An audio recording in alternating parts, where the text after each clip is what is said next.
Hey guys, Mark Holmes here, and as always, thank you all for watching, commenting, and subscribing to the Jobu Sports Report. Without you guys, this literally does not work, man. It's been since before the Super Bowl that I've been back over here at my cousin's house. They've since moved in and are enjoying life and stuff. And as much as he said that this is my space down here, that ain't nobody gonna be down here.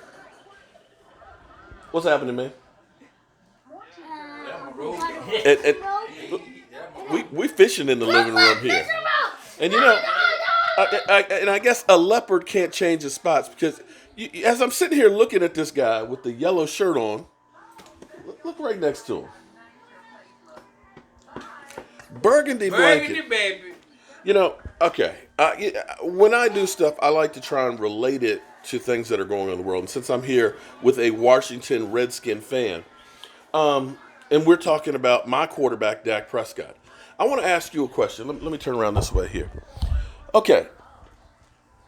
I don't know if you've realized this or not, but over the course of the last 3 seasons, the Washington Redskins have spent $116 million guaranteed on quarterbacks.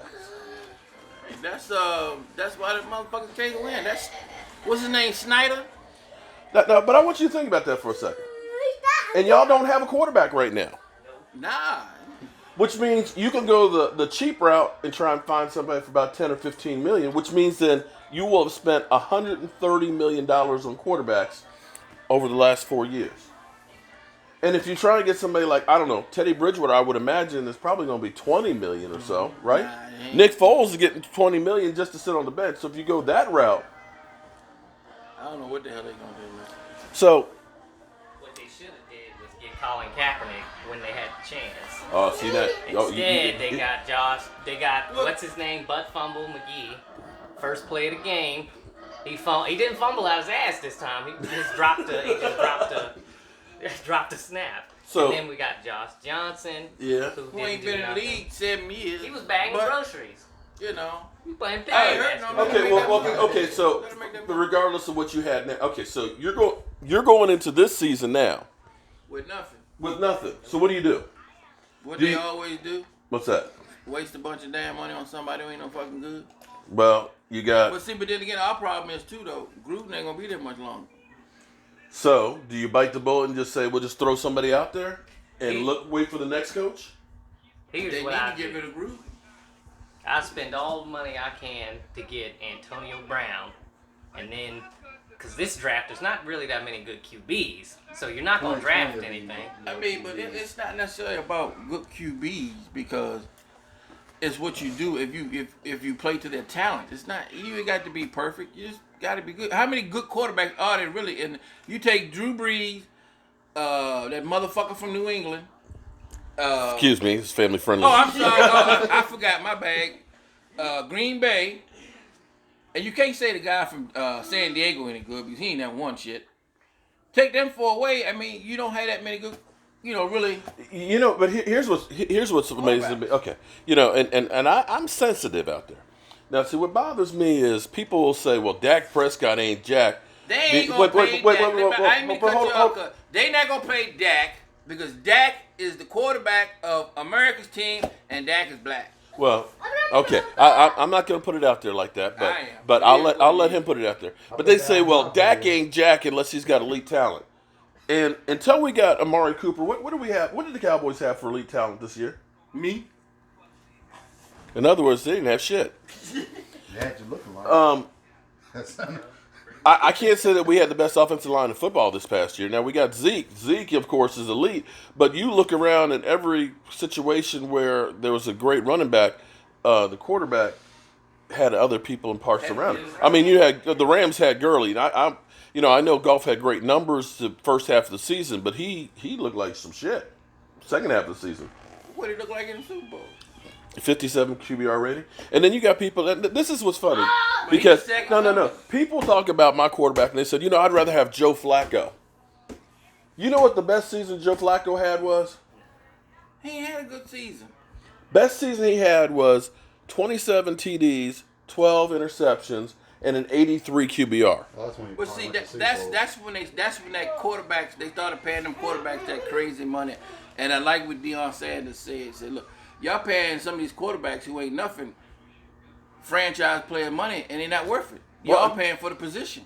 Well, you are paying for the position because there ain't that many of them out there. The quality's not there. There's not that many out there. And here's the thing: I asked this question, okay, honest question, and I'm a homer. I need to go ahead and put a disclaimer down at the bottom there and say this: I'm a homer. Okay, so I'm going to always look and talk about my Cowboys. But I asked you, would Deshaun Watson be as good without Hopkins? No.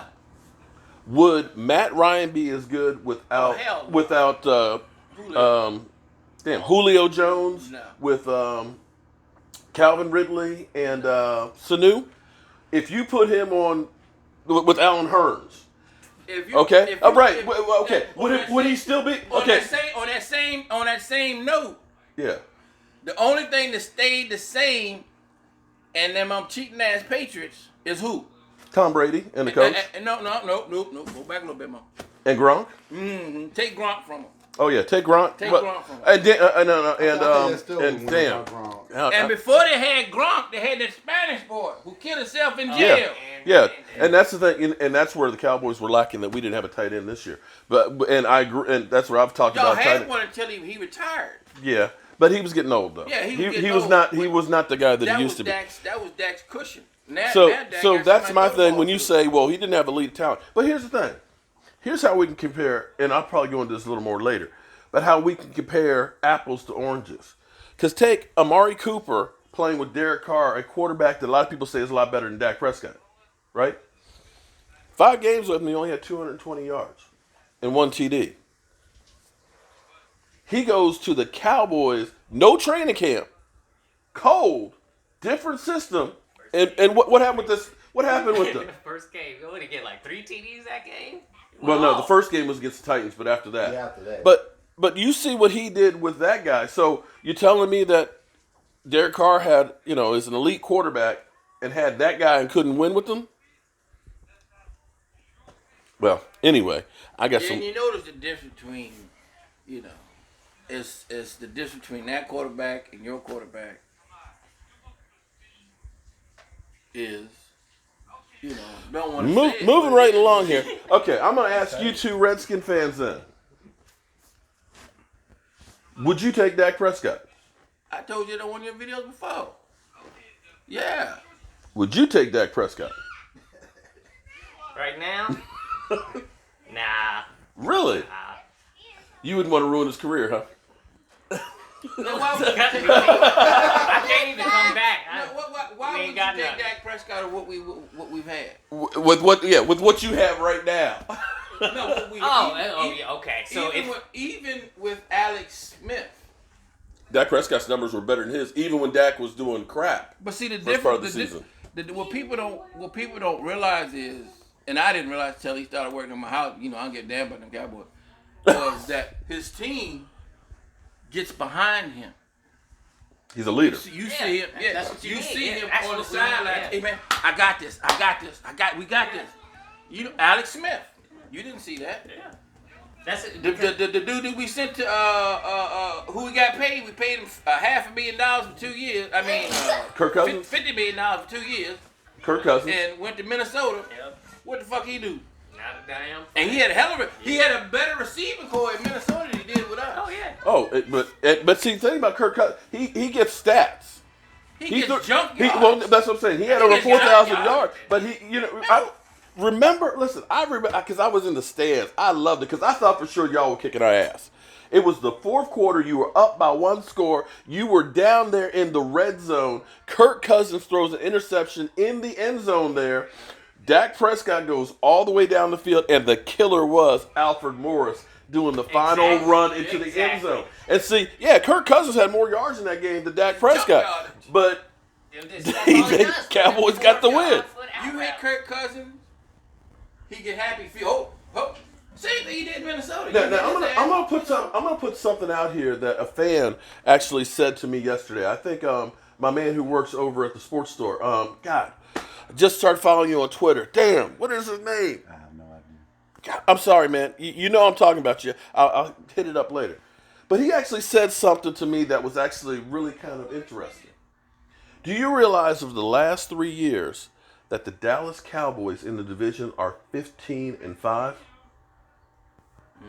I believe it. He said that's kind of like New England with Tom Brady. Minus a Super Bowl. Agree. You're right. But when you look at the dominance of New England over the years of always winning in their division, because I mean, I'm not going to say that New England is always the best team, but they get an advantage of playing against Miami, the Jets, and Buffalo every year. They dominate their division. Their division ain't the strongest. Right. But they got it. Bill Belichick. If you ain't cheating, you ain't trying. He's a hell of a coach. I agree with you on that one. So, but I'm just saying that in 3 years we got 2 division titles and 15-5. That's pretty damn good. So I'll take my quarterback situation over. I'll take your quarterback situation. Over yours. Because Dak was a winner in Mississippi State in college. Yeah. So a winner's a winner. Whether he's Division 1, Division 2, Division 3, don't make no difference. You know what bothers me about this whole situation here? That Redskin fans are more rational about my quarterback than Cowboy fans. Man, them Cowboys. Because we've been down too long. We got to keep it real. So Cowboy fans, count your blessings. You could be Redskin. They've been down just as long as up. Their last Super Bowls was in what, the 90s? 95. Ours was what? Okay, with that situation, I'll talk to y'all later.